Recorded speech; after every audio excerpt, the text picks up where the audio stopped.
Change was made uptown and the big man joined the band. From the coastline to the city, all the little brothers ways ahead. I'm gonna sit back right easy and laugh. Well, the schooner and the big man plus the city is an airplane. Tenth Avenue freestyle. Tenth Avenue freestyle. Tenth Avenue freestyle. Tenth Avenue freestyle. Talk about Thelma. Ain't nothing but a Thelma. I'm talking about the Thelma. Ain't nothing but a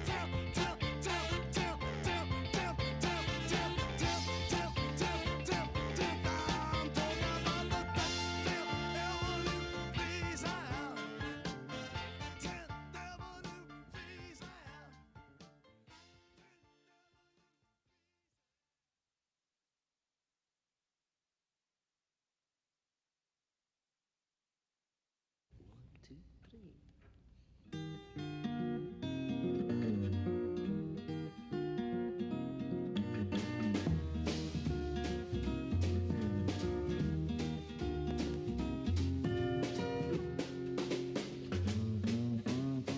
Slow down, you move too fast. You got to make the morning last. Just kicking down the cobblestones, looking for fun and feeling groovy. Ba-da-da-da-da-da, feeling groovy. Hello lamppost, what you knowin'? I come to watch your flowers growin'. Ain't you got no rhymes for me? Do it and do-do, feeling groovy. Ba-da-da-da-da-da, feeling groovy. I got no deeds to do, no promises to keep. I'm dappled and drowsy and ready to sleep. Let the morning time drop all its petals on me. Life, I love you, all is groovy.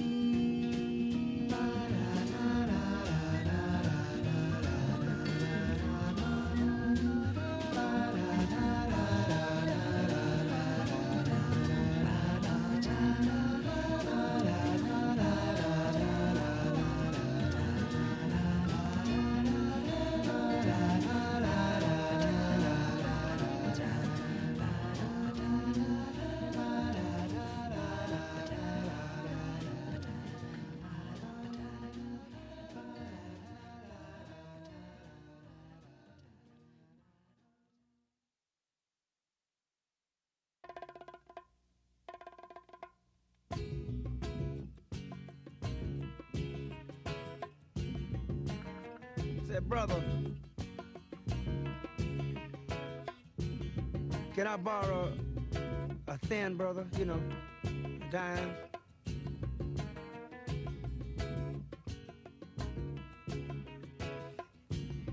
Say it, sis. I sure like to have this old dime for me so I can get this cup of coffee. Caught me a snack or something. I guess I better quit trying to be hip and get on down. Hey, man, like, you know. I was born in New York City on a Monday. It seems I was out trying to shoot by Tuesday noon. All the bad cats and the bad hats doing me a real big favor. I got the bad cats and the bad hats playing it on real good. There's a dime boy, give me a shine boy. Oh, just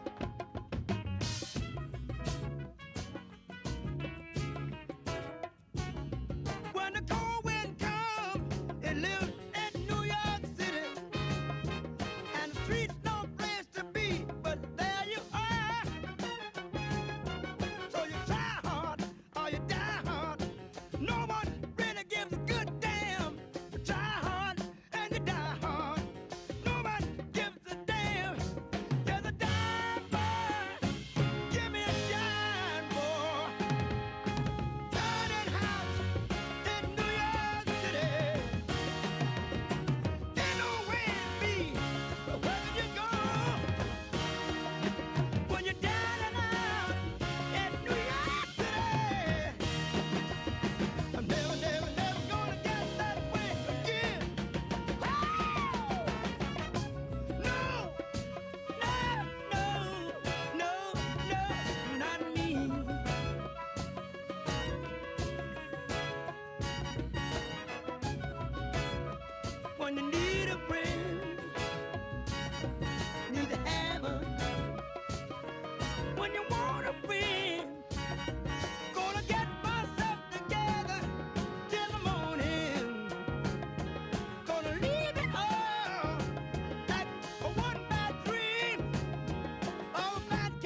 morning, everyone. We're going to get started in just a few minutes. Thanks.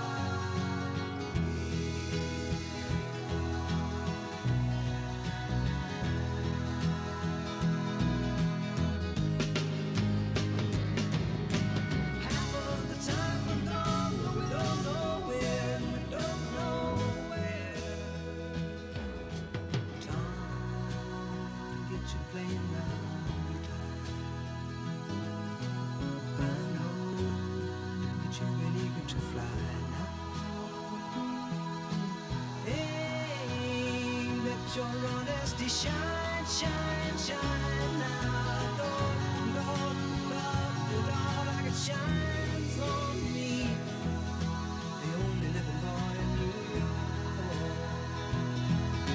the only living boy in New York.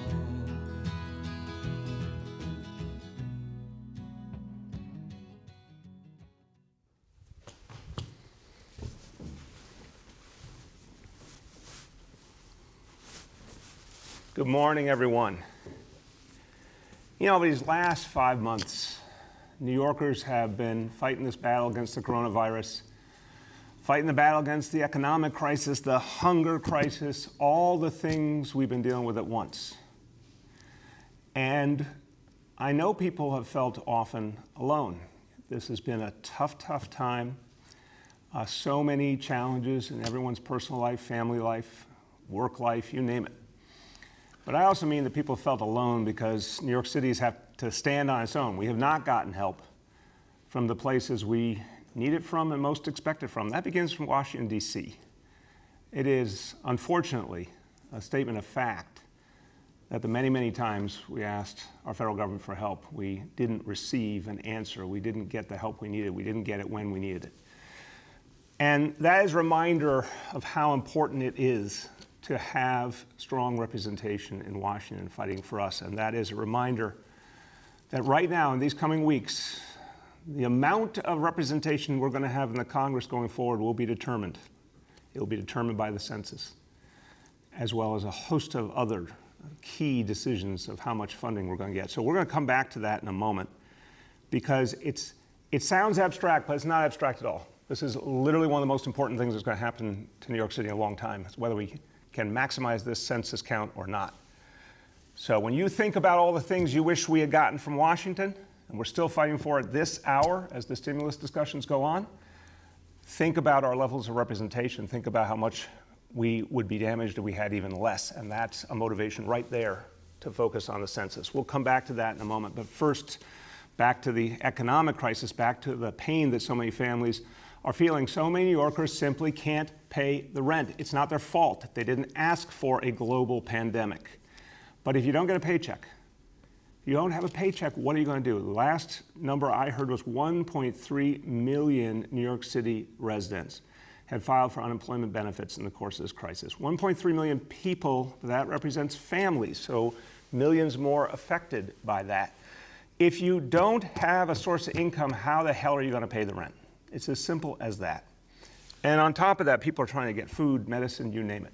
So there have been eviction moratoriums over these last few months, and that's been right, because the last thing we want to see is a lot of people put out on the street. The last thing we want to see is people flooding into our shelter system. But the eviction moratorium expired at midnight last night. And that is a huge problem for the people of New York City, and it must be addressed. And I'm going to say again, in these next weeks, you're going to hear a lot from me calling upon our state government to create a new system to allow those who simply cannot pay for lack of income to be able to have a payment plan model that will take them into next year, allow them to pay off the rent over time when they finally have resources. But no one should be put out on the street because they can't pay. They literally can't pay. So while we're fighting that battle in Albany, right now, I want to tell all New Yorkers who are threatened with eviction that if you need help, call 311, because we want to get you help. We can get you legal support, and that really can help stop an eviction. Here to tell you about it, someone who's devoted his life to keeping people in their housing, our Commissioner for Social Services, Steve Banks. Thank you very much. Look, as the mayor said, eviction cases are now being filed. No actual evictions are moving forward right now because of an order of the court, but we're not waiting. We reached out to 14,000 people who had eviction warrants pre-COVID to let them know that legal help is available. So if you're somebody that's got an eviction warrant, as the mayor said, call 311 and we can help you. We've also been paying back rent through emergency renter grants. Sad fact is tens of thousands of people can't pay their rent. They were struggling before COVID, and now, as the mayor said, they've lost their jobs. They've lost the ability to pay their rent. And to add insult to injury, the Republican leadership in the Congress and the Senate has allowed the cutoff of the $600 a week in unemployment supplemental funds that was so essential for keeping people in their homes. But behind these cold numbers are devastating human costs. I remember when I was a housing lawyer at Legal Aid, how heartbreaking it was to talk to families in shelter who had been evicted in cases in which a lawyer could have kept them in their homes. And the impact on children in these cases is particularly harsh. And that's why New York City did something about this to prevent evictions through the first in the nation right to counsel law. We've drove down evictions pre-COVID by 41%, while evictions were going up all over the country. And that's why it's critical that we've got legal help in place to address this new crisis. So call 311 if you need legal help. But as the mayor said, there's so much more we can do. We need help from Washington. We need help from Albany to extend the moratorium.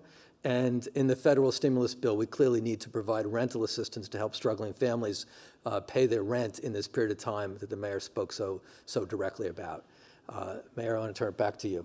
Thank you. Thank you very much, Commissioner. I want to thank you, Steve, everyone at Social Services for the work you're doing. Those 14,000 New York City families right now who are on the brink, thank you for not waiting, but for reaching out to them to offer help, to do everything in our power to keep them in their homes. But look, again, the bigger solutions reside in Albany with a law to allow people to have a payment plan. The best solution resides in Washington, D.C. Rental assistance for everyone who's lost their job so they can keep their home and landlords have the money to keep up their buildings. But we're in such a broken situation in Washington right now. And yes, there is an election coming and a chance to address that. But right now, let's go back to representation in Congress, because this is where it all begins and ends, the census. Please, everyone, every single New Yorker can help. If you haven't filled out your census, we're going to tell you again today how crucial it is. If you know people that haven't filled out, family, friends, it's so important to tell them this really matters, and everyone can participate and everyone can help. And if it sounds abstract, I keep coming back to it. It's not. Do you want less representation in Congress? We could lose a seat in Congress. We could lose two. Do you want hundreds of billions of dollars in less federal aid for education, mass transit? So many things that people need. I don't think anyone wants that, but we have to participate. And people are cynical and they're hurt and they're in pain and they're distrustful. I get it, but we have to participate. Now, this is not a new thing. It's in the Constitution, literally, how important it is to have a regular count of our people to determine representation and where funding and support goes. So what did the president do? What any president would normally do, Democrat or Republican, is say everyone needs to be counted. What this president has done is tried to throw in a monkey wrench every single time he could. Now, the courts have seen otherwise. They've pushed back every time the president's tried to undermine the Congress, create fear, make immigrants fearful to fill it out, say he's not going to count undocumented. Every time that gets pushed back, it's unconstitutional what he's doing. But now he tried something else. He decided to cut the response time for the census by 1 month. Now think about this. We're trying to get people counted and we're in the middle of a pandemic, but the president decides he should take a month off the count. Why? To explicitly undercount people of color, to explicitly undercount immigrants, to explicitly undercount America's cities. So the previous deadline was October 31st. The president has now moved it to September 30. We're going to fight that fight, but in the meantime, we need to do everything we can this month and next month to maximize the count. I was out in Queens a few days ago that I saw once people engage the census, they understand how important it is really powerful, and everyone needs to be a part of this. And you saw in that photo, I was with my colleague, Deputy Director of the New York City Census, Amit Singh Baga, been one of the leaders of this effort. And Amit, thank you for your great efforts. And I know you've been taking it to the streets with me. Tell people what we need to do now to keep moving forward on the census. Thank you so much, Mr. Mayor, and thank you for your support of a complete and accurate count here in New York City.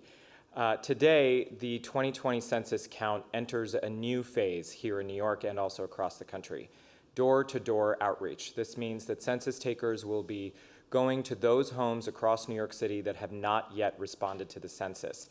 Here in New York City, we currently have a response rate of 54.8%, which means just approximately 40% of New York City's households are currently scheduled to get a knock on their door. This year, the Census Bureau is doing something a little different than they did in 2010.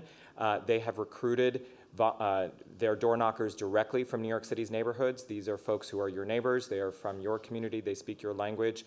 We strongly encourage you, if they come to your door, please do speak with them. They are highly trained, and your information is going to be completely confidential. We still have time to complete the census online if you'd prefer not to get a knock on your door, my2020census.gov. It's really very simple. As the mayor mentioned, we now have less time than we originally did, and I'll come back to that in a moment. This year, the census door knockers will be doing things a little bit differently. They will be wearing face coverings, but they will have clear identification badges and bags, as well as identification on their devices, so that you know they are from the United States Census Bureau. They will also be ensuring to keep their distance. Even though things are happening a little bit differently this year, the goal is still exactly the same: to ensure that every single New Yorker is counted. It's safe, simple, and secure. And as a reminder, there are absolutely no questions whatsoever about immigration, citizenship, criminal history, income, Social Security information, or anything of the sort.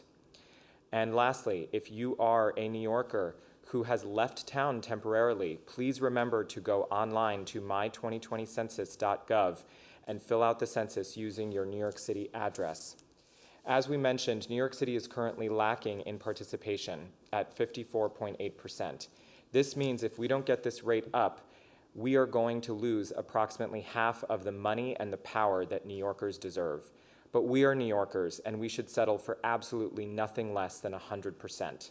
This move to shorten the census by a month is nothing but a partisan political ploy to steal the census from New Yorkers. As the mayor mentioned, we have 2 seats in Congress that are potentially on the line, so it is critical that every New Yorker is counted now. The 40% of New York City households that have not yet been counted are largely in Black, brown, and immigrant communities. Trump knows this, and this is exactly why he's trying to steal the money, power, and respect that are rightfully ours. But the census is a count of all of us. Please don't let the president count you out. The best way to fight back is simply to go online and respond now, my2020census.gov, or call 844-330-2020. If you'd like to help us get out the count, we've been making phone calls and going into the streets every single day. For more information about how you can assist us, go to nyc.gov/census calls and sign up to help get your fellow New Yorkers counted. Thank you so much, Mr. Mayor. Thank you so much, Amit. And I want to say, look, everyone, what a difference it makes if you participate. And again, it's so quick. 10 questions, 10 minutes. It's easy. We need everyone to be a part of this. And there's good folks who are a part of this census effort. If you see anyone out there going door to door, or someone calls you on the phone, please thank them, because they are simply trying to make sure you are recognized and counted, and they're doing great work. I'm very, very appreciative to the whole team doing this.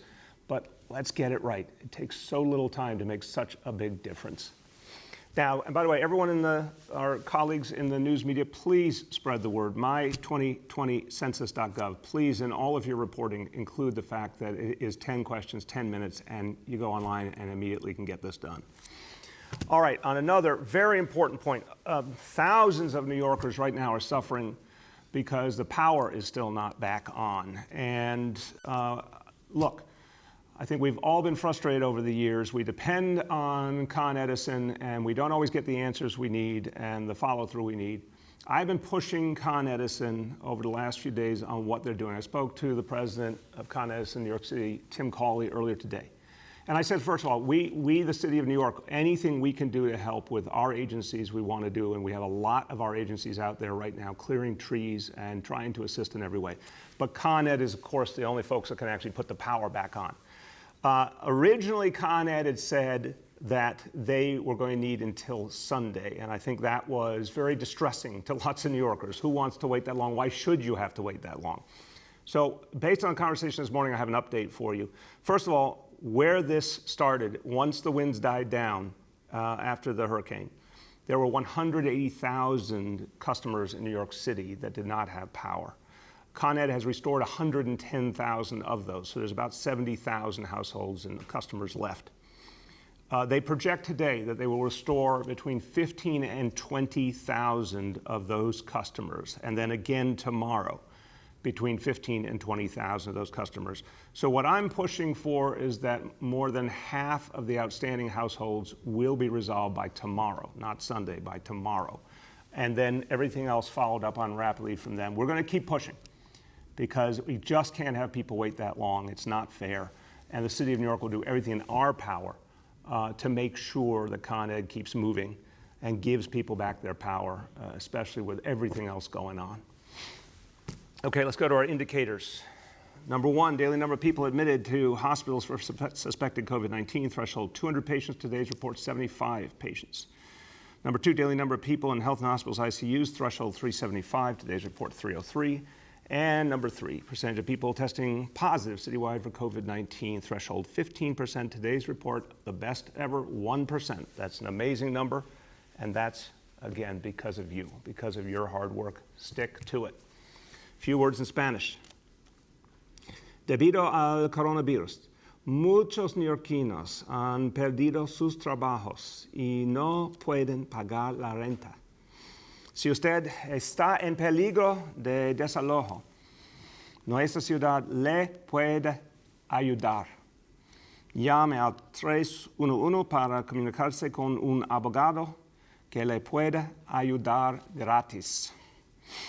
Queremos que todos los neoyorquinos tengan un lugar seguro donde vivir durante esta crisis. With that, let's turn to our colleagues in the media, and please let me know the name and outlet of each journalist. Good morning, all. We'll now begin our Q&A. As a reminder, we're joined today by Commissioner Banks, Commissioner Criswell, Deputy Director of the New York City Census, Amit Baga, and Senior Advisor, Dr. Jay Varma. First question today goes to Marcia from CBS. I know, but I need one of the union guys. Marcia, can you hear us? Marcia, you're on the line. You're live. Marcia. We can circle back to Marcia. Okay, we'll come back to Marcia. The next is Arthur from Fox 5. Appreciate that. Thank you so much for taking my question. I have two, Mr. Mayor. Hope you are well.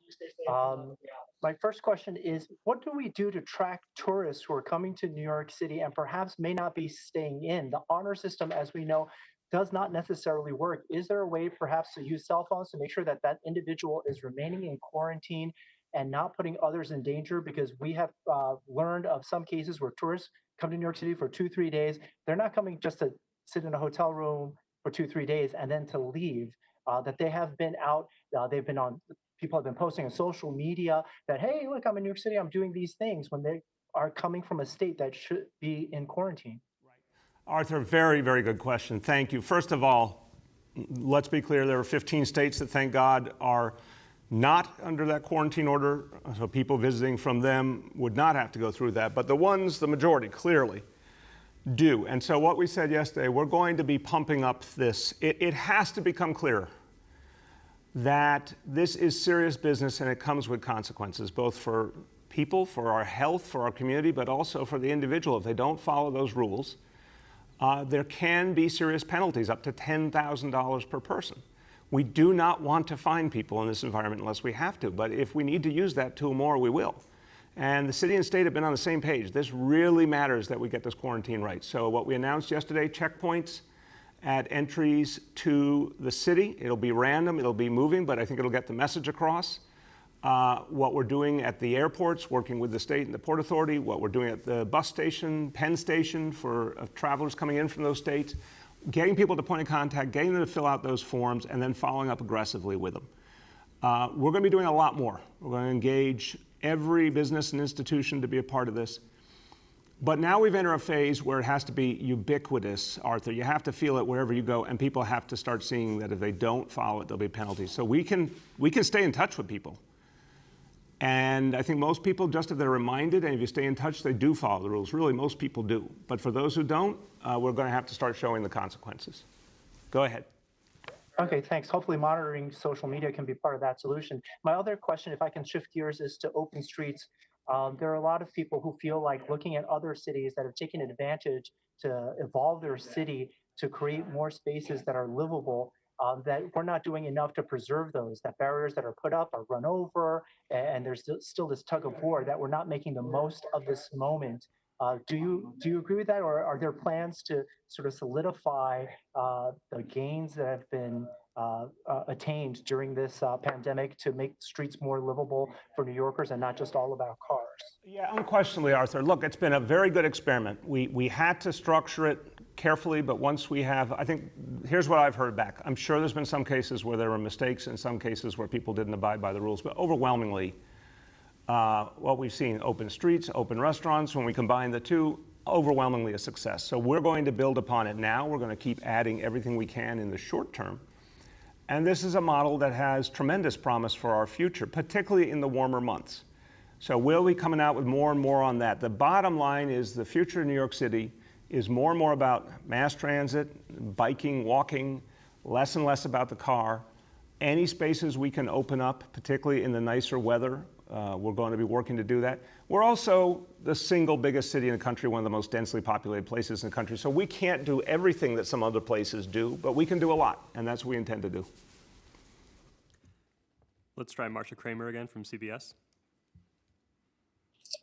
Thank you very much for taking the call. Mr. Mayor, I wanted to talk to you about the suit that the police unions have filed against to challenge the constitutionality of the chokehold law that you signed into law just a few weeks ago. They're talking about it in terms of being constitutionally vague. They say that state law may supersede the city law. And they also point out that police chiefs and sheriffs around the area, including the state police, have ordered their people not to do law enforcement activities in New York City. I wonder how you feel about the suit and whether you think that the unions will prevail. Look, the NYPD is the obvious organization that keeps New York City safe. So I respect the choices of other police forces when it comes to ensuring the safety of New Yorkers. I mean, this is the simplest statement you're ever going to hear in your life. When it comes to ensuring the safety of New Yorkers, the one organization that we can depend on is the NYPD.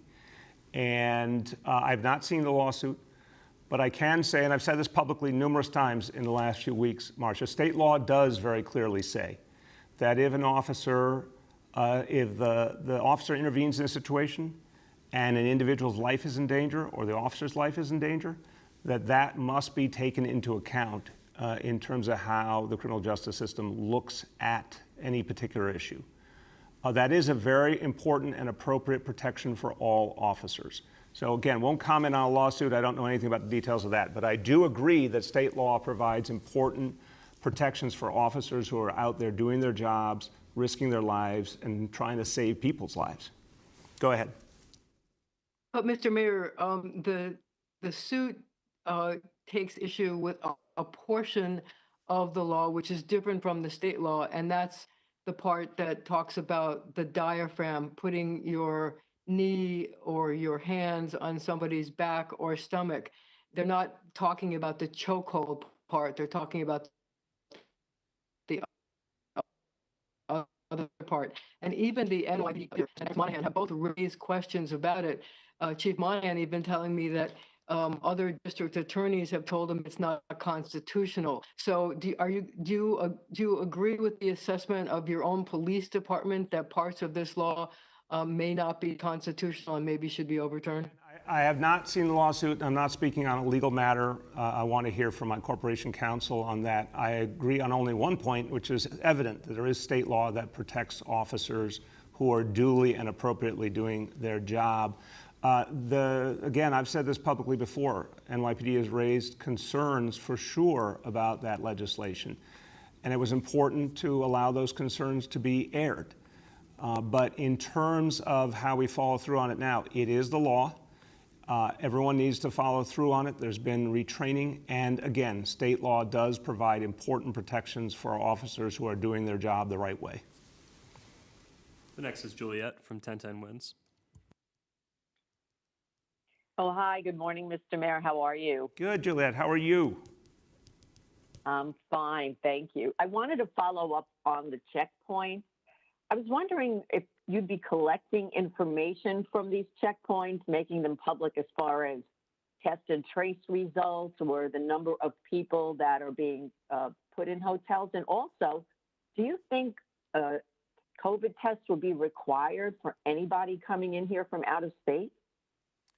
So, a couple of things.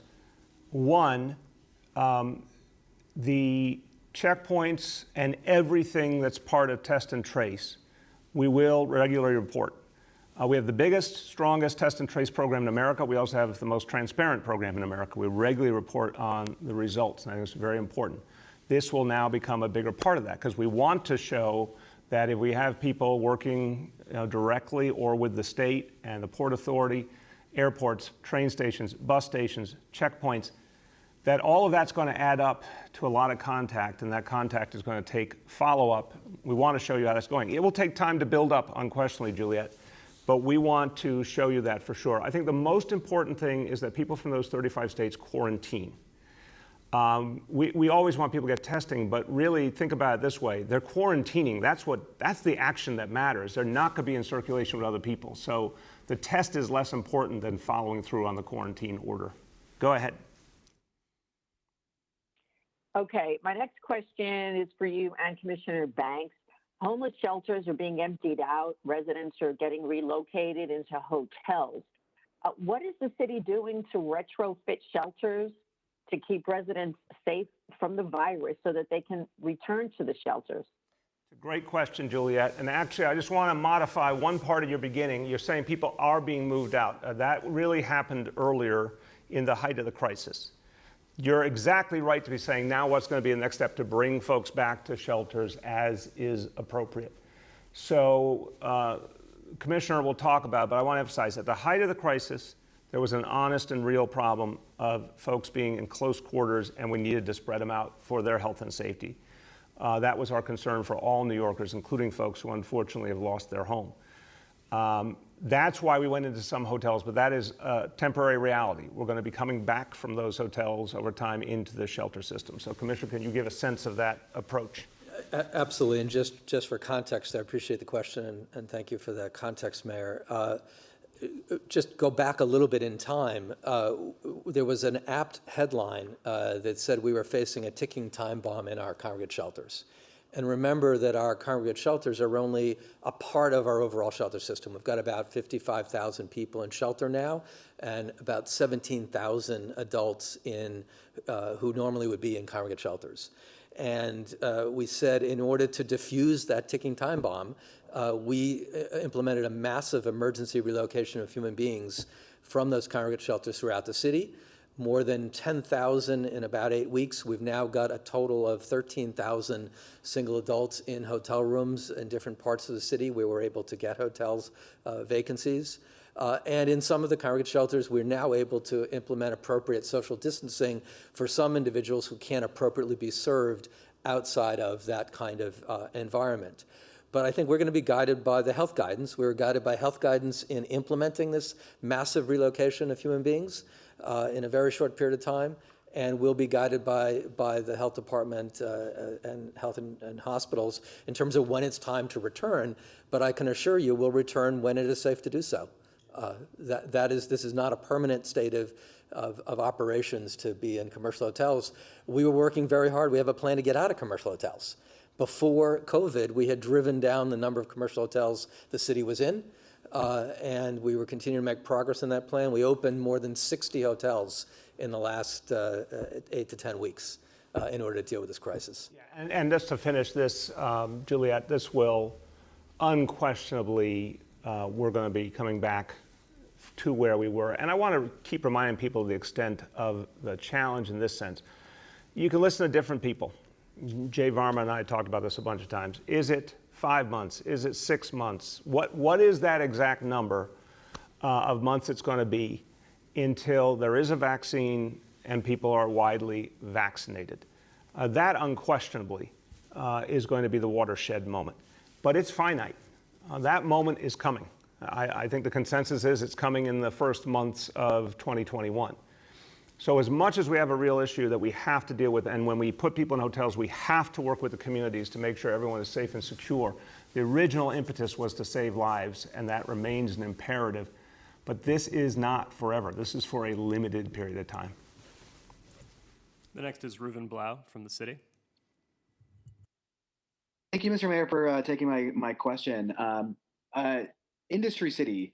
City Councilman Carlos Menchaca opposes the city's expansion plan. As you were aware, there's an unwritten rule of the council that lawmakers defer to individual members on projects in their districts. Some are now calling on the speaker to kind of step in and push through the development plan. I was wondering, where do you stand, and do you think the speaker should kind of step in and save this plan that you put forward? Look, I was a city council member, so I have a particular understanding of all the realities here. I respect the speaker and I respect the council. I'm not going to tell them how to do their business, but I will say this. That history was for a reason, of course. A local member knows something particular about their district. It was never codified. It's not a hard and fast rule. I think you're right. It's more of a tradition. But I do think we have to think about some of the overwhelming dynamics we're dealing with right now. We're in the middle of a pandemic, and we've got to get people back to work. We've got to find every way to get the livelihoods back to people who need them. So that needs to be taken into account. So I won't get into the inner workings of the council, but I think it's important for them to look at the whole picture. Go ahead. Thanks. Separately, your corporation counsel is refusing to release substantiated CCRB case information, saying that the information is not worthwhile, even though those documents are actually not tied up in the ongoing lawsuit brought by multiple unions. Why isn't the city releasing what it can on that front? Well, again, I would say it this way, Reuben. We believe that we're in a very, very strong position legally, that finally having gotten rid of the broken 50A law in Albany, which I fought for years, that we now can have really wide-scale and effective transparency. The Corporation Counsel is concerned about piecemeal release of information. It doesn't give the picture. It's much more effective and efficient and clear to show the whole picture. And hopefully that's something that's going to be resolved soon. So I think he's looking at in terms of trying to be as complete and clear as possible in the release of information, trying to be as transparent as possible. We don't want to be piecemeal, and I don't think we're going to have to be piecemeal ultimately. The next is Nolan from the Post. Hey, everyone, can you hear me? Yeah, Nolan, how you doing? I'm well, Mr. Mayor. In June, you announced that your administration would be rolling out a new busway on Main Street in Queens. It's now August. The busway hasn't been rolled out yet, and the Transportation Department announced that they were canceling a key community meeting. Is the busway dead, and why does the project remain unfinished? Nolan, it's a good question, and I know at the time that we announced it, unlike the others to the best of my knowledge, there were some very particular local concerns, and we were trying to see if we could make adjustments to address that. It's a very fair question. I'll get you an update on that. Obviously, we intend to move forward, but we also, sometimes we hear an unintended consequence that wasn't fully realized to begin with, and we try to make that adjustment. So we'll get you an update on that quickly. Go ahead. More broadly, on questions about the city's infrastructure and the post-pandemic pre-vaccine era, cities around the world, whether it's London, Paris, Milan, Mexico City, have all rolled out ambitious plans to expand busways, to expand bike lanes. The city has nothing comparably ambitious. Every time this question's been put to you, you've said one of the reasons is New York's exceptionalism. What about New York's exceptionalism means that we can't get the same infrastructure improvements that London and Paris, both old cities, dense cities with millions of people living there, can enjoy? Yeah, respectfully, I don't think any two cities are comparable. I think the way we are built and concentrated is different, really, than almost any other. And we intend to keep building. I would just disagree on a fundamental reality. This is a city with one of the great mass transit systems in the world. Our job is to strengthen that mass transit system. That's what we were all working on before the pandemic. And obviously getting congestion pricing done, getting long-term funding for the MTA was crucial to that. Building out City Bike, building out a select bus service and busways, building out NYC Ferry. We've been doing this on many, many levels to give people more options. I just don't accept the notion that there's one way to do things. And I also think it's a little bit easy for people to look to other places and say, you know, that looks so wonderful, but I would ask people to look right here at all the different pieces that have been built over recent years. And a lot more has to come. So we right now are dealing with the healthcare crisis, getting our economy restarted, getting our schools back. That's where our focus is. But soon we're going to be saying more and more about the future planning for the city's economy, future planning for mass transit. There's a lot to come. But my focus right now is on the steps we need to take to restart. I think that's where the most important priority is. The next is Chris Robbins from Gothamist. Good morning, Mr. Mayor. Two questions for you. The first is about evictions. Have you directed the city's marshals to not carry out evictions right now? And have you spoken to the governor directly about this problem? Because it doesn't seem to be going away. And what is the long-term solution here? Well, it's a great question in terms of long-term solution, Chris. There's been constant back and forth with the governor's team. I've been both in our private conversations, public conversations with Albany, that we must have a resolution. And the governor's a piece of it, and the legislature's a piece of it. The best thing to do would be when the legislature comes back, which as I understand it could be this month or next month, pass a law creating a payment plan so anyone who simply can certify, objectively and factually that they just don't have an income source can stay in their apartment, sign on to a payment plan, and pay back the rent when they do have an income source. That's how we could, I think, fix a lot of this problem. Obviously, the rental assistance from the federal government would be an even more profound solution, but it doesn't look in reach at this moment. Now, that might change, it might change in a few months because Washington might change in a few months.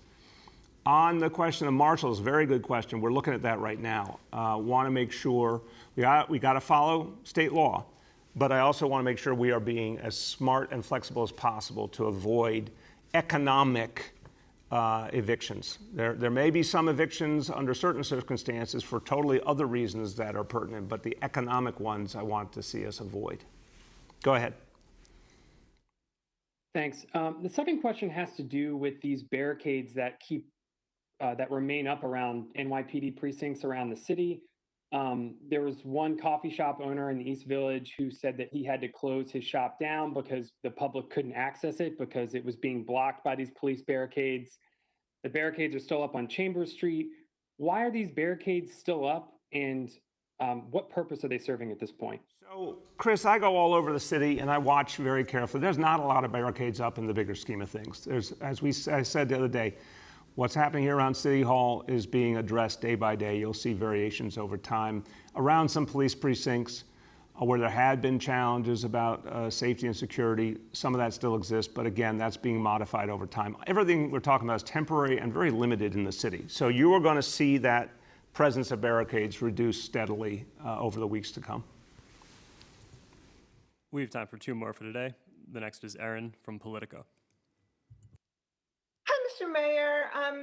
Wanted to check in about the checkpoints since they were, in fact, actually supposed to be rolled out yesterday. Hoping you can just give us an update on how exactly that went. Where were they? How many people did they stop? What kind of reactions did they encounter?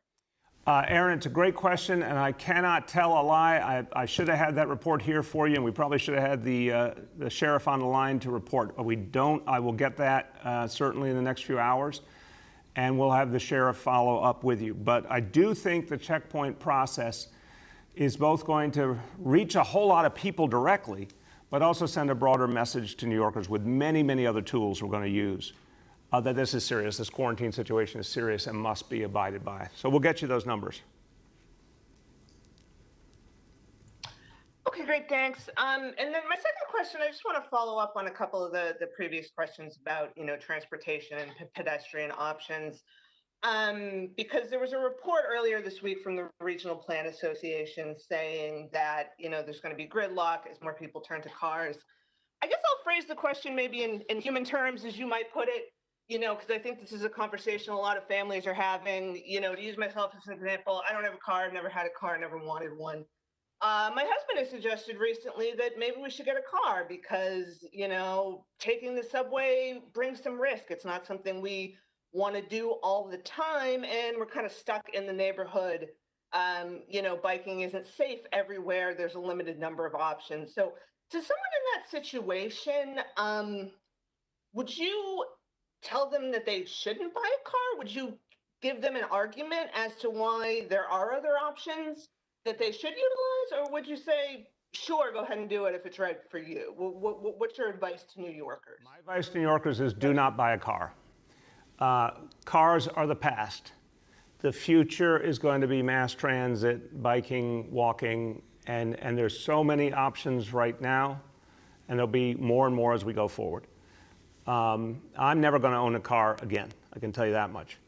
Now, Aaron, it's a very honest question, and people are concerned about their health and safety. I fully understand that, but here's why I would say especially don't buy a car now. The crisis, what defines the end of this crisis? Vaccine that works, and the vaccine being delivered and people being inoculated on a wide scale. Remember, you're in a city right now, many regard as the safest city in America right now in health terms. We're down to a 1% infection level. We have a handful of people going into the hospital at any given day related to COVID. The crisis will be over.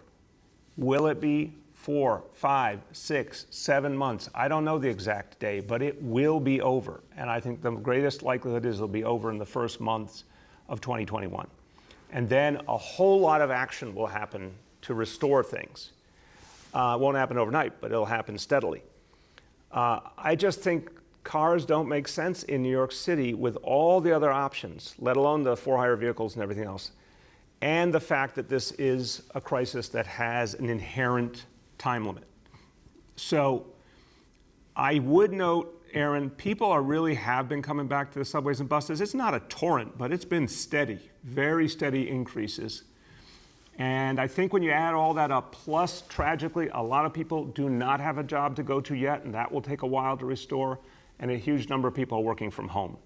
So I don't think we're going to see overwhelming numbers of folks on mass transit for those reasons, and I also don't think you're going to see overwhelming car traffic for those reasons. So I think we can build on what we have, but I would not tell any New Yorker to buy a car unless there's a really urgent reason for it. Go ahead. Last question for today is Ben Vansky from Fox News. Mr. Mayor, thank you very much for your question. Just a first question on the checkpoints. Do you see any constitutional problems with that? How do you balance the two between constitutional rights and stopping people asking them these questions? Well, it's a very good question. We thought about that a lot, and the sheriff has been, I think his remarks yesterday was really clear, or the day before, he was really clear that we want to do this in a respectful way that is based on information. It's not punitive. It is letting people know that there's a new law in effect that is an emergency law based on health and safety. And we need people to understand whether they're coming from one of those 35 states or a New Yorker who went to visit one of those 35 states, that they're obliged by law to quarantine. And we need their information so that we can get them the support in that. I think it is going to be a smart, straightforward way, but I will tell you, we cannot take the risk of this virus reasserting. We've had now 2 months of incredible success. God bless the people in New York City. We're not going to let it slip away now. Go ahead. And second question, Governor Cuomo was discussing ways to try and persuade rich friends, millionaires to come back to the city. Is the city keeping track of how many residents have left since the pandemic and the crime wave? Hearing a lot of anecdotal evidence. The governor, obviously, yesterday or the day before. Is the city keeping track of this? Yes, but I want to put things in very quick perspective. We are having a problem in the last few months. There's been an uptick in crime, but it is a problem directly related to the coronavirus. Just as I said, you're going to see the crime situation turn around because the NYPD is employing new strategies, working more closely with communities, because the summer will be over soon, because the coronavirus crisis will be over soon. So I do not hear a lot of people making decisions based on that. I think there's a pretty strong understanding out there, people paying attention, that this is a temporary reality caused by a perfect storm of problems. But the issue of folks who left because of the virus, I think you'll see a certain number of people who leave and after appropriate time, after there's a vaccine, will come back. I think you'll see some people who maybe decide they want a different kind of lifestyle. I think a lot of those people will be replaced by other people coming in. For decades now, as people have left New York City, they've been replaced and then some by more and more people coming in. So I think that pattern will start again over the next couple of years. But to the point about the folks out in the Hamptons, I have to be very clear about this. We do not make decisions based on the wealthy few.